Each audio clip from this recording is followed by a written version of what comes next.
Students, आज इस video में हम बात करने वाले हैं मोस्ट इम्पॉर्टेंट डिफरेंसेस जो आपकी क्लास 12th बायोलॉजी के सबसे ज़्यादा इम्पॉर्टेंट डिफरेंसेस हैं जो एग्जाम्स में आते रहे हैं और इस साल भी आ सकते हैं। हम वो सारे डिफरेंसेस आज डिस्कस करेंगे। ठीक है, तो हमारा टॉपिक क्या है आज का? Most important differences. चलिए, तो सबसे पहला डिफरेंस देखते हैं। सबसे पहला जो इम्पॉर्टेंट डिफरेंस है यहाँ पे वो है हमारा गैमेटोजेनेसिस और एम्ब्रियोजेनेसिस के बीच में। तो जैसे नाम से ही पता चल रहा है, गैमेटोजेनेसिस यानी कि फॉर्मेशन ऑफ गैमीट्स और एम्ब्रियोजेनेसिस यानी कि फॉर्मेशन ऑफ एम्ब्रियो। अब फॉर्मेशन कहाँ से होती है? गैमीट्स की फॉर्मेशन होती है मियोसाइट से, यानी कि जो गैमीट के मदर सेल है वहां से, और एम्ब्रियो की फॉर्मेशन होती है जाइगोट सेल से। ठीक है, तो ये था हमारा सबसे पहला डिफरेंस। अब सेकंड डिफरेंस क्या होता है? जो गैमेटोजेनेसिस होता है ये हमारा प्री फर्टिलाइजेशन इवेंट है। प्री फर्टिलाइजेशन इवेंट यानी कि फर्टिलाइजेशन से पहले वाला जो इवेंट होता है वो होता है गैमेटोजेनेसिस, और फर्टिलाइजेशन के बाद का जो इवेंट है वो होता है एम्ब्रियोजेनेसिस। तो ये हो गया हमारा सेकंड डिफरेंस। ठीक है, अब थर्ड डिफरेंस की बात करते हैं। जो गैमेटोजेनेसिस होता है उसमें सेल डिवीजन जो है वो कैसा होता है? मियोसाइट से बनेंगे तो मियोटिक डिवीजन होगा। लेकिन जो हमारे एम्ब्रियोजेनेसिस है, एम्ब्रियोजेनेसिस में जो सेल डिवीजन है वो कैसा होता है? Equal division. इक्वल डिवीजन यानी कि माइटोटिक। तो ये होगा माइटोसिस से। तो इसमें क्या हुआ? इसमें हुआ माइटोटिक डिवीजन और इसमें हुआ हमारा माइटोटिक डिवीजन, सॉरी, इसमें मियोटिक और उसमें मायोटिक। ठीक है, अब इससे क्या होगा? गैमेटोजेनेसिस में क्या प्रोड्यूस होंगे? फॉर्मेशन ऑफ गैमीट है तो यहाँ पे हेप्लॉइड गैमीट्स जो हैं वो प्रोड्यूस होंगे और वहाँ पे क्या होगा? It give rise to diploid embryo. तो ये थे कुछ इंपॉर्टेंट डिफरेंसेस किन किन के बीच में? गैमेटोजेनेसिस और एम्ब्रियोजेनेसिस। तो ये जो है ये एक इम्पॉर्टेंट डिफरेंस है। ये एग्जाम में आपके पूछा जा सकता है। प्रीवियस ईयर्स में भी ये क्वेश्चन आया है तो हो सकता है इस साल भी ये क्वेश्चन आ जाए। अब नेक्स्ट डिफरेंस की तरफ चलते हैं। नेक्स्ट डिफरेंस जो है वो है एसेक्सुअल रिप्रोडक्शन और सेक्सुअल रिप्रोडक्शन। अब एसेक्सुअल रिप्रोडक्शन में क्या होता है? ये होता है यूनिपेरेंटल, यानी कि सिंगल पेरेंट इन्वॉल्व होता है। तो इट इन्वॉल्व सिंगल ऑर्गेनिज्म। और वो होता है बाई पेरेंटल, तो यानी कि दो पेरेंट्स जो है या दो इंडिविजुअल्स जो हैं वो इन्वॉल्व होंगे हमारे सेक्सुअल रिप्रोडक्शन में। अब इसमें क्या होगा? एसेक्सुअल में कोई भी गैमीट जो है वो फॉर्म नहीं होता। ठीक है, नो प्रोडक्शन ऑफ गैमीट्स। और उसमें कैसे होंगे? सेक्सुअल रिप्रोडक्शन में दो टाइप के गैमीट बनते हैं, मेल गैमीट और फीमेल गैमीट।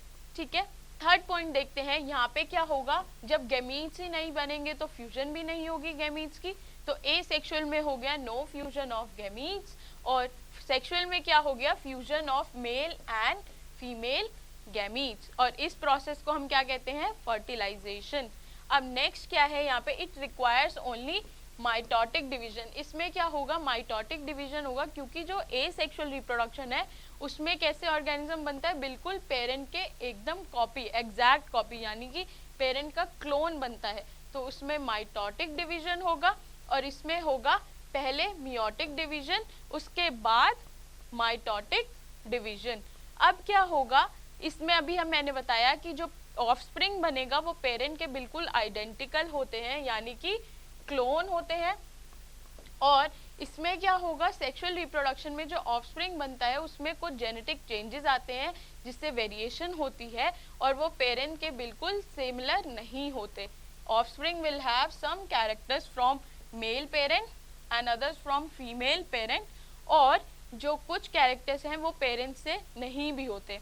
ठीक है, इसमें क्या होता है? जेनेटिक वेरिएशन का जो चांस है वो बिल्कुल कम होता है। अगर कोई म्यूटेशन हो जाती है तब एसेक्सुअल रिप्रोडक्शन में वेरिएशन होगी, लेकिन सेक्सुअल रिप्रोडक्शन का मेजर फंक्शन ही यही है कि वो जेनेटिक वेरिएशन होती है उसमें। ठीक है, जेनेटिक वेरिएशन करवाता है। तो ये हो गया मेजर फंक्शन इन दोनों के बीच में। देन एसेक्सुअल रिप्रोडक्शन जो है वो नेचुरल सिलेक्शन और इवोल्यूशन के लिए इतना इम्पोर्टेंट नहीं है। इवोल्यूशन कैसे होता है? जब जेनेटिक वेरिएशन होती है जनरेशन टू जनरेशन, फिर क्या होता है? उस वेरिएशन की हेल्प से क्या हो जाता है? इवोल्यूशन कॉज होता है, लेकिन एसेक्सुअल रिप्रोडक्शन में तो जेनेटिक वेरिएशन ही नहीं हो रही। अब जेनेटिक वेरिएशन नहीं है तो इवोल्यूशन के चांसेस जो हैं वो बहुत ही कम है, इसलिए ये बहुत ज़्यादा यूजफुल नहीं है। देन सेक्सुअल रिप्रोडक्शन जो है वो बहुत ही ज़्यादा हाईली यूजफुल है नेचुरल सिलेक्शन के लिए इवोल्यूशन के अंदर, क्योंकि इसके अंदर जेनेटिक वेरिएशन जो है वो इससे कॉज होती है। अब एसेक्सुअल रिप्रोडक्शन के कुछ मोड्स की बात करें तो एसेक्सुअल रिप्रोडक्शन जो है वो अकर होती है बडिंग की हेल्प से, फ्रेगमेंटेशन और स्पोरुलेशन, और भी एग्जांपल्स हैं जैसे कि बाइनरी फिजन, मल्टीपल फिजन, ये सब जो है ये क्या है हमारे एसेक्सुअल मोड ऑफ रिप्रोडक्शन।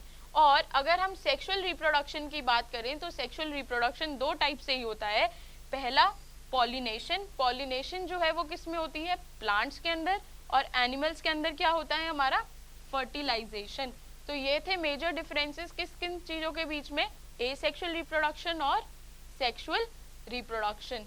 चलिए आगे चलते हैं। नेक्स्ट डिफरेंस, नेक्स्ट डिफरेंस जो है ये बहुत ही इंपॉर्टेंट है, इससे भी एग्जाम में क्वेश्चन आता ही आता है। पहला है माइक्रोस्पोरोजेनेसिस और दूसरा है मेगा स्पोरोजेनेसिस। अब माइक्रोस्पोरोजेनेसिस क्या होता है, प्रोसेस ऑफ फॉर्मेशन ऑफ क्या, pollen grains from microspore mother cells.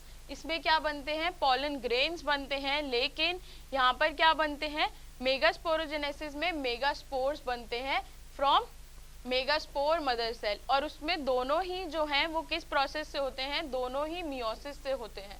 ठीक है, तो ये डिफरेंस नहीं है। डिफरेंस क्या है यहाँ पे कि इसमें पोलन ग्रेन्स बनते हैं और इसमें क्या बनते हैं, मेगास्पोर्स बनते हैं। ठीक है, लेकिन दोनों का जो डिवीजन है वो सिमिलर डिवीजन है, यानी कि मियोसिस डिवीजन होता है। अब इसमें क्या होता है, जो पोलन ग्रेन प्रोड्यूस होते हैं वो कहाँ प्रोड्यूस होते हैं, एंथर में होते हैं प्रोड्यूस। ठीक है, और वहाँ पे ओव्यूल्स जो हैं वो कहाँ प्रोड्यूस हो रहे हैं, ओवरी के अंदर। ठीक है, वो कहाँ होंगे, एंथर में, और ये होगी ओवरी के अंदर। और जो चारों पोलन ग्रेन्स प्रोड्यूस हो रहे हैं, फॉर्म हो रहे हैं, वो क्या करते हैं, वो फंक्शनल होते हैं। Formed from microspore mother cell are functional. और उसमें क्या होता है, मेगास्पोरोजेनेसिस में सिर्फ एक ही ओव्यूल जो है, एक ही मेगास्पोर जो है चारों में से वो फंक्शनल होता है। ठीक है, तो ये थे मेजर डिफरेंस हमारे मेगास्पोरोजेनेसिस और माइक्रोस्पोरोजेनेसिस के बीच में। चलिए नेक्स्ट डिफरेंस की तरफ चलते हैं। नेक्स्ट डिफरेंस क्या है यहाँ पे, स्पर्मेटोजेनेसिस और oogenesis। स्पर्मेटोजेनेसिस यानी कि फॉर्मेशन ऑफ स्पर्म, ये कहाँ, और दूसरा है oogenesis यानी कि फॉर्मेशन ऑफ एग्स। ठीक है, तो स्पर्मेटोजेनेसिस होती कहाँ है, सबसे पहला डिफरेंस ये है सेमिनिफेरस ट्यूब्यूल्स, और oogenesis होती है फीमेल्स की ओवरीज में। देन इसमें क्या होता है, अभी हमने बात की, स्पर्म्स प्रोड्यूस होते हैं और उसमें क्या होता है, एग या फिर हम बोलते हैं ओवम जो है वो प्रोड्यूस हो रहा है। तो ये मेजर डिफरेंस है। अब इसमें क्या होता है, वन स्पर्मेटोगोनिया फॉर्म्स 4 स्पर्म्स। ठीक है, या हम बोलते हैं स्पर्मेटोजोआ सेल्स। एक स्पर्मेटोगोनिया 4 स्पर्म बनाएगा, और on maturation and after the second meiotic division, second meiotic division के बाद क्या होता है, 4 हमारे क्या स्पर्मेटोगोनिया, हमारा एक स्पर्मेटोगोनिया क्या करता है, मेल की बॉडी के अंदर 4 स्पर्म्स बनाता है। लेकिन oogenesis में क्या होता है, एक ओगोनियम क्या करेगा, सिर्फ एक ओवम बनाएगा और 2 पोलर बॉडीज बनाता है। और ये कब होता है, ये भी सेकेंड मियोटिक डिवीजन के बाद ही होता है। ठीक है, अब थर्ड डिफरेंस क्या है यहाँ पे, फोर्थ डिफरेंस क्या है, in males spermatogenesis occurs throughout the life of human male. Males के अंदर पूरे लाइफ टाइम क्या होता है, स्पर्मेटोजेनेसिस होती रहती है, लेकिन फीमेल्स के अंदर क्या होता है, oogenesis जो है वो स्टॉप हो जाती है। कब, जब फीमेल्स की बॉडी में मेनोपॉज हो जाता है, उसके बाद oogenesis यानी कि एग की फॉर्मेशन होनी बंद हो जाती है। ठीक है, अब यहाँ पे है polar bodies are not formed, यहाँ पे कोई भी पोलर बॉडी नहीं बनती स्पर्मेटोजेनेसिस में, लेकिन oogenesis में हमने देखा कि पोलर बॉडी बनती है, 2 से 3 पोलर बॉडीज जो है वो फॉर्म होती हैं। तो ये थे मेजर डिफरेंस स्पर्मेटोजेनेसिस और oogenesis के बीच में। नेक्स्ट चलते हैं। नेक्स्ट जो इम्पोर्टेंट डिफरेंस है यहाँ पे, ये सारे वो डिफरेंसेस हैं जो आपके एग्जाम में पूछे गए हैं और आपके लिए बहुत ही ज़्यादा इम्पोर्टेंट है और हो सकता है इनसे जो है इस साल भी एग्जाम में क्वेश्चन आ सकता है। तो यहाँ पे हम बात कर रहे हैं, अब जो डिफरेंस हम करने वाले हैं वो है प्लाज्मिड डीएनए और क्रोमोसोमल डीएनए के बीच में। या तो ये डिफरेंस आता है इस चैप्टर से या फिर डीएनए और आरएनए का डिफरेंस भी आता है, वो हम नेक्स्ट स्लाइड में देखेंगे। पर पहले हम प्लाज्मिड डीएनए और क्रोमोसोमल डीएनए के बीच का डिफरेंस देख लेते हैं। अब ये जो प्लाज्मिड डीएनए ये कहाँ प्रेजेंट होता है? प्रोकैरियोटिक सेल्स के अंदर, ठीक है। हमारे प्रोकैरियोटिक सेल्स यानी कि बैक्टीरिया, ईस्ट, ये सारे जो सेल्स हैं इनके अंदर कैसा डीएनए होता है? Plasmid DNA. और क्रोमोसोमल डीएनए, जहाँ क्रोमोसोम प्रेजेंट होंगे यानी कि यूकैरियोट्स के अंदर, तो ये होते हैं प्रोकैरियोट और यूकैरियोट दोनों में। प्लाज्मिड डीएनए जो है वो सिर्फ प्रोकैरियोट्स में पाया जाता है, लेकिन क्रोमोसोमल डीएनए दोनों ऑर्गेनिजम्स में मिलता है। देन जो प्लाज्मिड डीएनए ये कैसा होता है? सर्कुलर एक्स्ट्रा क्रोमोसोमल डीएनए, जो कि हिस्टोन प्रोटीन्स के साथ जुड़ा नहीं होता। डीएनए में हमने देखा है कि हिस्टोन प्रोटीन्स जो हैं वो अटैच होते हैं, लेकिन प्लाज्मिड डीएनए में हिस्टोन प्रोटीन्स नहीं होते। और ये कैसा होता है? क्रोमोसोमल डीएनए ये लीनियर होता है और हिस्टोन प्रोटीन से जुड़ा होता है यूकैरियोट्स में, लेकिन हमारे प्रोकैरियोट्स में ये कैसा होता है? क्रोमोसोमल डीएनए जो है यूकैरियोट्स के अंदर तो लीनियर होता है और हिस्टोन प्रोटीन से जुड़ा भी होता है, लेकिन प्रोकैरियोट्स के अंदर ये कैसा होता है? डबल स्ट्रैंडेड होता है, सर्कुलर होता है। किसके अंदर? प्रोकैरियोटिक सेल्स के अंदर। दोनों ही डीएनए जो है वो प्रोकैरियोट्स में सर्कुलर शेप के होते हैं, ठीक है। अब यहाँ क्या होता है? प्लाज्मिड डीएनए में it gives the cell extra characters like antibiotic resistance, लेकिन क्रोमोसोमल डीएनए में क्या होता है? It contains genes for characters essential for life of an organism. इसके अंदर जीन्स प्रेजेंट होते हैं, ठीक है। तो ये थे मेजर डिफरेंस हमारे प्लाज्मिड डीएनए और क्रोमोसोमल डीएनए के बीच में। अब नेक्स्ट यहाँ बात करते हैं, नेक्स्ट जो यहाँ इंपॉर्टेंट डिफरेंस है वो है हमारा डीएनए और आरएनए के बीच में। अब डीएनए यानी कि डीऑक्सी राइबोन्यूक्लिक एसिड और आरएनए यानी कि राइबोन्यूक्लिक एसिड। तो डीएनए जो है वो कहाँ पाया जाता है? ये फाउंड होता है क्रोमोसोम्स के अंदर। क्रोमोसोम कहाँ होते हैं? न्यूक्लियस के अंदर। और ये कहाँ कैसा होता है? ये बहुत ही ज़्यादा कंसंट्रेटेड होता है न्यूक्लियस के अंदर, ठीक है। लेकिन जो आरएनए है वो सबसे ज़्यादा कंसंट्रेटेड कहाँ होता है? आरएनए जो है वो साइटोप्लाज्म में सबसे ज़्यादा कंसंट्रेटेड होता है और ये कहाँ पाया जाता है? न्यूक्लियोलस के अंदर। और कुछ अमाउंट जो है आरएनए का वो हमें न्यूक्लियोप्लाज्म में भी मिलता है, ठीक है। ये है सबसे पहला कि लोकेशन जो डीएनए है वो कैसा और कहाँ पाया जाता है और आरएनए कैसा और कहाँ पाया जाता है। नेक्स्ट है जो डीएनए है वो हमारा कैसा होता है? डबल स्ट्रैंडेड स्ट्रक्चर, दो डबल हेलिकल स्ट्रक्चर होता है, दो स्ट्रैंड्स होते हैं डीएनए में, और आरएनए में सिर्फ सिंगल स्ट्रैंड होता है, ठीक है। जो स्ट्रैंड्स हैं वो कैसे होते हैं? वो ऑपोजिट डायरेक्शन में जाते हैं, ठीक है। लेकिन जो आरएनए है उसमें क्या होता है? जो स्ट्रैंड्स हैं वो हाइड्रोजन बॉन्ड से क्या करते हैं? कनेक्ट होते हैं। तो ये भी एक मेजर डिफरेंस है डीएनए और आरएनए के बीच में। अभी हमने देखा डीएनए क्या है? Deoxy ribonucleic. तो शुगर मॉलिक्यूल जो है वो होता है डीऑक्सी राइबोस और उसमें होता है सिर्फ राइबोस। अब बात करते हैं नाइट्रोजन बेसिस की। डीएनए में क्या होते हैं? Adenine, guanine, cytosine, thymine. और आरएनए में जो थाइमीन है वो रिप्लेस होता है हमारे एक नाइट्रोजन बेस से जो है यूरेसिल, ठीक है। इसमें क्या होता है?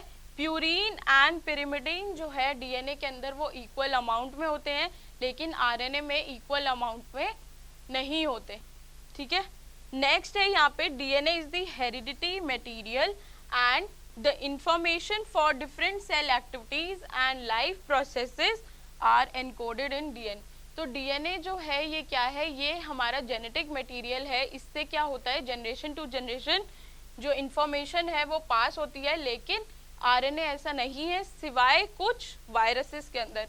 कुछ ही वायरसेस ऐसे हैं जिसमें आरएनए जो है वो जेनेटिक मटेरियल का काम करता है।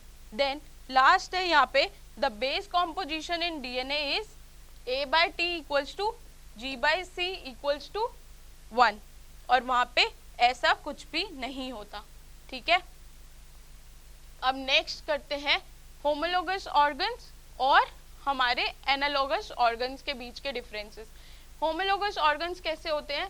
जो क्या करते हैं, सिमिलर जिनका स्ट्रक्चर होता है लेकिन वो फंक्शन अलग करते हैं। और एनालॉगस कैसे होते हैं? जो दिखने में से अलग होते हैं लेकिन फंक्शन सेम करते हैं। तो they differ morphologically, have similar internal structure. यहाँ पर ये सुपरफिशियल रिसेम्बलेंस दिखाते हैं, इंटरनल स्ट्रक्चर जो है उनका अलग होता है।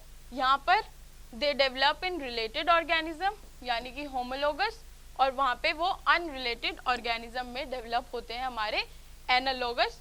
अब यहाँ क्या होता है, जो स्टेजेस हैं डेवलपमेंट की वो बहुत ही सिमिलर होती हैं, और इनका डेवलपमेंटल पैटर्न जो है वो भी क्या है, सिमिलर होता है। वहाँ पर डेवलपमेंटल स्टेजेस भी अलग है और इनका जो पैटर्न है वो भी डिसिमिलर होता है, यानी कि हमारे एनालॉगस ऑर्गन्स में।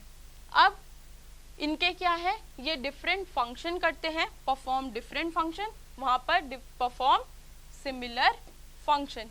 ठीक है, then inherited from a common ancestor, इनका जो एंसेस्टर है वो बहुत ही एक ही कॉमन एंसेस्टर है, और इसमें ये not inherited from a common ancestor, इनका जो एंसेस्टर है वो कॉमन नहीं होते। ठीक है, एग्जाम्पल्स क्या होंगे होमोलोगस और एनालॉगस के? Wing of a bat, lateral fin of a whale and human arm, ये सारे हमारे होमोलोगस ऑर्गन्स हैं। देन एनालॉगस ऑर्गन्स की बात करें तो बैट के विंग, बटरफ्लाई विंग, ये दोनों कैसे हैं, ये दोनों उड़ने का काम करते हैं लेकिन इनका जो स्ट्रक्चर है वो अलग है। तो ये थे होमोलोगस ऑर्गन और एनालॉगस ऑर्गन। सिमिलरली ये जो डाइवर्जेंट इवोल्यूशन और कन्वर्जेंट इवोल्यूशन है ये भी सेम ही चीज़ है जैसे होमोलोगस। जो होमोलोगस ऑर्गन्स हैं वो क्या करते हैं, वो सपोर्ट करते हैं हमारे डाइवर्जेंट इवोल्यूशन को, और जो एनालॉगस है वो कन्वर्जेंट इवोल्यूशन कराते हैं। तो देख लेते हैं क्या डिफरेंस है। जो ओरिजिन है इनका वो कैसा है, from common ancestor. Divergent evolution में जो एंसेस्टर हैं वो कॉमन होते हैं। Then divergent evolution is the process of 2 और मोर रिलेटेड स्पीशीज, 2 या 2 से ज़्यादा जो रिलेटेड स्पीशीज हैं वो क्या है, हमारी डाइवर्जेंट में आती हैं और becoming more and more dissimilar. वहाँ पे क्या है, इंडिपेंडेंट डेवलपमेंट है सिमिलर फॉर्म्स का, अलग अलग बनती हैं दोनों फॉर्म्स, और फीचर्स जो है वो किनसे है, अनरिलेटेड ऑर्गेनिज्म से, to adapt a similar environment, यानी कि फंक्शन जो है वो सिमिलर करेंगे लेकिन वो दिखने में अलग होते हैं। Unrelated species become more and more similar, जो बिल्कुल ही अलग अलग स्पीशीज हैं वो क्या कर रही हैं, आपस में सिमिलर बन रही हैं in appearance and they adapt to the same kind of environment. Then ये क्या है, ये डिफरेंट एनवायरनमेंट को करते हैं। अब मेजर जो है यहाँ पे होमोलोगस ऑर्गन्स जो है वो हमारा डाइवर्जेंट इवोल्यूशन को सपोर्ट करते हैं, और एनालॉगस ऑर्गन जो है वो कन्वर्जेंट इवोल्यूशन को सपोर्ट करते हैं। ठीक है, अब ये जो है ये है हमारा लास्ट डिफरेंस जो कि बहुत ही इंपॉर्टेंट है एक्टिव इम्यूनिटी और पैसिव इम्यूनिटी के बीच में। ये आपका ह्यूमन हेल्थ चैप्टर से इंपॉर्टेंट डिफरेंस है। तो एक्टिव इम्यूनिटी क्या होती है, एक्टिव इम्यूनिटी वो है जो कि प्रोड्यूस होती है बॉडी के अंदर ही, अंदर किससे, जो ह्यूमन का इम्यून रिस्पॉन्स है, इम्यून सिस्टम है, वो खुद से ही इम्यूनिटी को जनरेट करता है, यानी कि produce by body's own immune system in response to antigen. कोई भी एंटीजन आता है तो उसके अगेंस्ट जो अपने आप से इम्यूनिटी बनती है वो होती है हमारी एक्टिव इम्यूनिटी। पैसिव इम्यूनिटी क्या होती है, receive passively by host, no involvement of immune system, यानी कि हम बाहर से जो इम्यूनिटी प्रोवाइड कराते हैं उसमें ह्यूमन का जो इम्यून सिस्टम है उसकी कोई भी रोल नहीं होता, वो होती है हमारी पैसिव इम्यूनिटी। ठीक है, then negative phase in which immunity is transiently lowered, इसमें क्या होता है, नेगेटिव फेज में जो एक्टिव इम्यूनिटी है वो बहुत ही कम हो जाती है, लेकिन पैसिव इम्यूनिटी का कोई नेगेटिव फेज ही नहीं होता। क्यों? क्योंकि ये तो वो इम्यूनिटी है जो बाहर से हम देते हैं अगर कोई एंटीजन आता है तो। यहाँ क्या है, latent period from 4 days to 4 weeks, तब तक आपकी बॉडी क्या करती है, लड़ती है 4 दिन से 4 हफ्तों तक इस इम्यूनिटी को जनरेट करने के लिए। लेकिन वही सेम चीज़ पैसिव इम्यूनिटी का कोई लेटेंट पीरियड नहीं है, क्योंकि जब भी कोई ऐसा फॉरेन पार्टिकल या एंटीजन आता है तो बाहर से जब इम्यूनिटी प्रोवाइड कर रही है तो आपकी बॉडी को यानी कि इम्यून सिस्टम को कोई ज़रूरत ही नहीं पड़ेगी इसमें लेटेंट पीरियड की कि वो कब एक्टिव हो और कब अपने फॉरेन पार्टिकल के अगेंस्ट लड़े। ठीक है, then secondary response is more enhanced. यहाँ पे जो सेकेंडरी रिस्पॉन्स है, जब कोई एंटीजन आया तब इम्यूनिटी आपकी जनरेट हुई, उसके बाद अगर कुछ होता है तो सेकेंडरी रिस्पॉन्स जो है वो बहुत ही ज़्यादा होता है हमारे एक्टिव इम्यूनिटी में। यहाँ पे क्या होता है, नो इम्यूनोलॉजिकल मेमोरी। क्यों? क्योंकि ऐसा ही दोबारा से सेम चीज़ हम ये कब देते हैं, जब कोई एंटीजन बाहर से आ रहा है और हमें बाहर से इम्यूनिटी प्रोवाइड करनी है, तो ये होता है यानी कि मेमोरी जो है वो फॉर्म नहीं होती हमारे पैसिव इम्यूनिटी में। ठीक है, नेक्स्ट क्या है, यहाँ पे एक्टिव इम्यूनिटी जो है वो लॉन्ग लास्टिंग होती है, क्योंकि हमारी बॉडी का जो इम्यून सिस्टम है वो खुद से ही जनरेट करता है इस इम्यूनिटी को। और ये कैसी होती है, ये शॉर्ट लास्टिंग होती है, जब तक एंटीजन है तब तक हम बाहर से इम्यूनिटी जो है प्रोवाइड करते हैं एंटीबायोटिक्स और ये इन सब चीज़ों की हेल्प से, तो ये बहुत ही कम टाइम के लिए होती है। ये बहुत ज़्यादा इफेक्टिव है एक्टिव इम्यूनिटी और ये लेस इफेक्टिव है। Then not applicable in immuno deficient individual. अब जो इंडिविजुअल्स हैं जिनका इम्यून सिस्टम बहुत ही ज़्यादा कमज़ोर है, इम्यूनो डेफिशिएंट है, उनमें ये इम्यूनिटी काम नहीं करती। और passive immunity applicable in immuno deficient individuals, offer better protection active immunity and then inferior protection. तो ये थे इम्पॉर्टेंट डिफरेंसेस हमारे क्लास 12 के एनसीईआरटी के जितने भी इम्पॉर्टेंट डिफरेंसेस थे वो सब हमने यहाँ पे कवर किए हैं। तो ये आपके एग्ज़ाम में बार बार पूछे गए हैं और हो सकता है इस साल भी आए। तो ऐसे ही हमारे चैनल के साथ बने रहिए। ठीक है, थैंक यू।